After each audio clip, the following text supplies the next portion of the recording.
Okay, so I've started, as we have with all the other parts of this tutorial, I've started with a chain, and this has got 22 chains in it, so it's just, and we're going to end up with 21 stitches, so we're going to do just the same as we've done with the inset mosaic and the jacquard mosaic, and it's just going to be a case of working, so missing that first chain and then working a row of double crochets.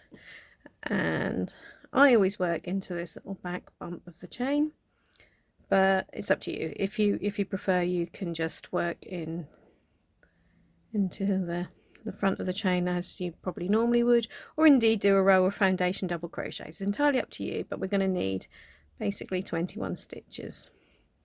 So once you've done this row, what you can actually do is do one chain turning chain, and then just come back and do another row of double crochets. So you'll have 2 rows of double crochets, and we'll be ending back here to do the next row of the pattern. So yeah, just do 2 rows of double crochet, and I will then see you to do row 3. Okay, so the first 2 rows are nice and straightforward. We've just got 2 rows of double crochets there. And what I should have mentioned as well, the turning chain that you did at the end, that doesn't count as a stitch. So all the way through this, whenever you do a turning chain, just don't count that in the stitch counts, okay? Alright, so now time to join colour 2. And to do that, we're going to do just like we did with inset mosaic. Just going to basically pull that through there. There we go. And then I'm just going to work over. So we've got to do pull that loop through, then we do our turning chain. And then I'm just going to double crochet over that for the first couple of stitches. And rows 3 and 4 are very, very simple as well. We are just going to be doing all double crochets, so you're just going to do a row normal double crochets through both loops, and until you get to the end, 1 turning chain and come back again. So once you've now done 2 rows of double crochets in your colour 2, I will see you ready to actually start on the pattern on row 5. Okay, so that's our 4 very straightforward first 4 rows, which are all very straightforward double crochet. So now it's time, again we're going to leave our colour 2 attached, and we now need to pick up colour 1 again. Do it the same as we do with inset mosaic, and the same as we did when we actually added colour 2. Just pull that through that loop, pull that down, just make sure you don't pull this bit too tight. Okay, so we've got our turning chain, and then we're going to start with 2 double crochets. So that is all before the main repeat starts. Now all we're going to repeat all the way along is another 2 double crochets, so it starts 2 double crochets. And now to make our pattern we need to do a spike treble. So we're going to do that into this well, it's not a missed stitch, to the stitch down here. Okay, so to check that you're in the right place, obviously we've now done 4 double crochets there, so you've got 1, 2, 3, 4 on that row, so it's this 5th one. That's where we're now going to need to insert our hook in there. So we're making a treble, so yarn round, insert it in to that same place where you worked that 5th double crochet 3 rows below. Pull up the loop, so make sure you pull it up to the correct height, like so, and then complete your double crochet. So now we need to, obviously there's one we're over, we're going to miss that because it's covered up by our spike treble.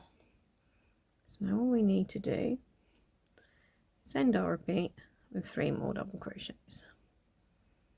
Okay, so that's what the pattern stitches on spike mosaic look like. So now we're going to start the next repeat with 2 double crochets and then 1 spike treble. So here's a treble, remember to yarn over or yarn round, whichever way you want to call it. Okay, and just check we've got 1, 2, 3, 4, 5 stitches there we're missing, so we know it's this one we've got to work into. Pull that up to the top of that previous row and then complete your treble. Okay, and then we end the repeat with 3 more double crochets.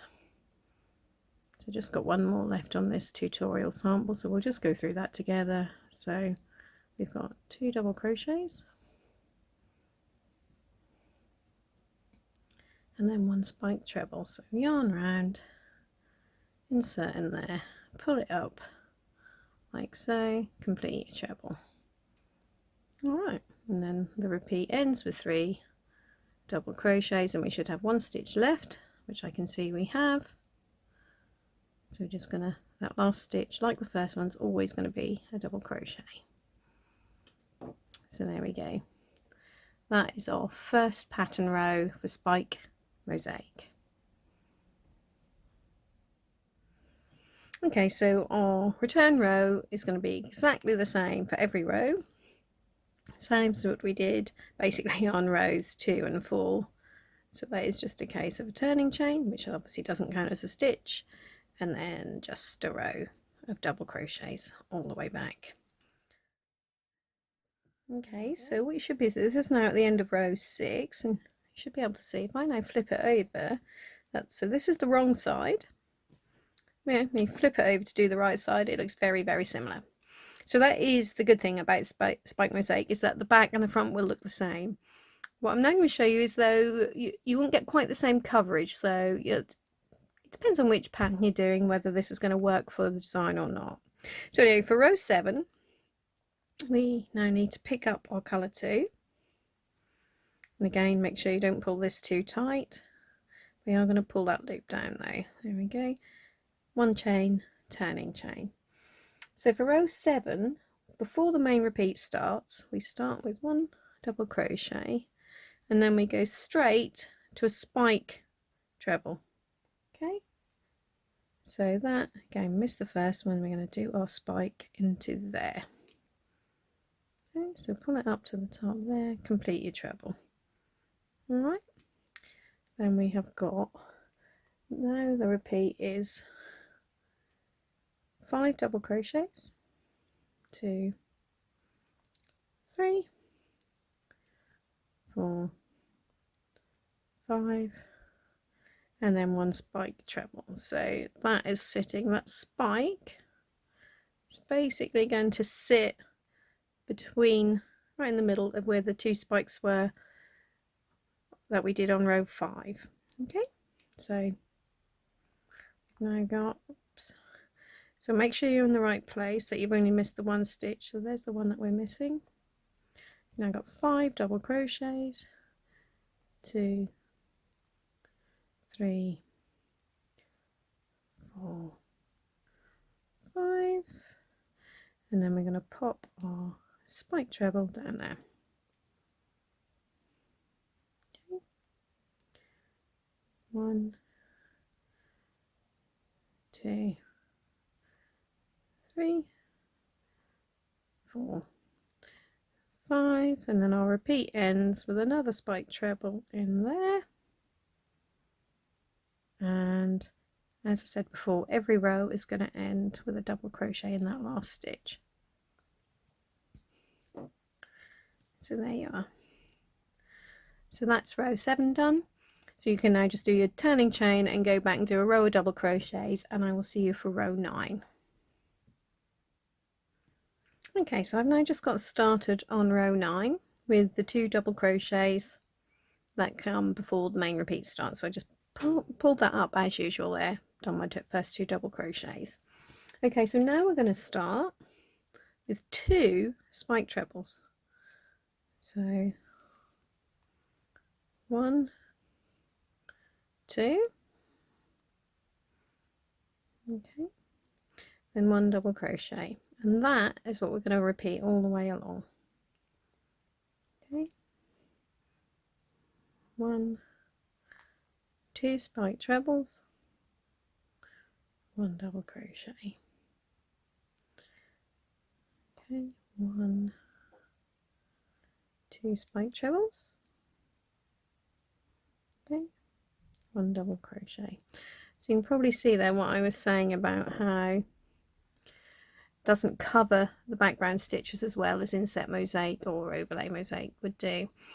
So I think the spike is a really nice idea if you have just got a pattern which only ever has one of the sort of mosaic trebles, drop trebles, whatever you want to call it, at a time. But as soon as you start putting them in pairs or more than that, you don't get the coverage. So it's got its place with some designs, but you won't, I don't think, be able to use it for everything.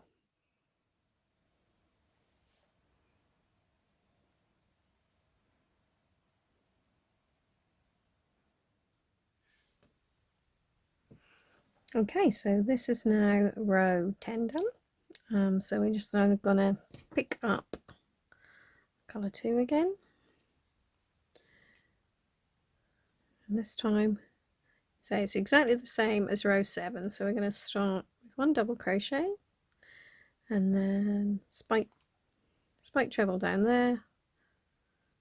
Okay, then we've got 5 double crochets, 2, 3, 4, 5, and 1 spike treble. So that is what we're repeating all the way across. So 5 double crochets,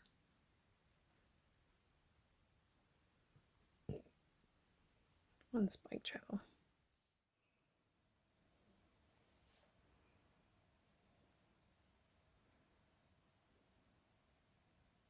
Okay, so I've now finished our first full repeat there, so up to row 12. And all you need to do is basically repeat rows 5 to 12. So that's this first one here that dropped that down. So 5 right up to where we are now until you get to the length that you want for your project. I'm just going to do one more repeat. And when you do that, once you finish that, we're just going to finish it off by repeating rows 5 and 6 again. So I'll just come back and show you, well, we'll just go through actually row 13, which is a repeat of row 5. We'll just do that together. Okay, so turning chain. So we have got 1, 2 double crochets before the repeat starts. And then our little repeat is 2 double crochets, 1 spike treble, and we finish the repeat with 3 double crochets. So that's all we repeat across. You're basically going to have a little row, a little run of 5 double crochets. So 3 at the end of the first repeat, 2 at the start of the next one, and then 1 spike treble, 3 rows down. Okay, so I've now done one more complete repeat. So that is now 20 rows, and I've actually cut off my C2 yarn because this is how tall I'm doing it for the tutorial. So now just to finish it all off, so this is the wrong side still. Turn it over and you can see, very difficult to tell which is the right and wrong side. This is now actually the right side. So just to finish it off, we want to do another couple of rows in our colour 1, just to finish off to like even it up. So we're just going to repeat rows 5 and 6 one more time. Okay, we are going to need to weave our ends in properly, but just to hold this secure, what I tend to do, now we've cut that off, is just like we did when we joined it in the first place, just work our first couple of stitches over the top of that loose end just to hold it in place, and then we'll weave it in properly afterwards. Okay, so there we go. So that's 3. So we've got our repeat started there, we've got the 2 double crochets before it started, then 2 at the start of the repeat, and then our first spike treble. So you carry on and complete that.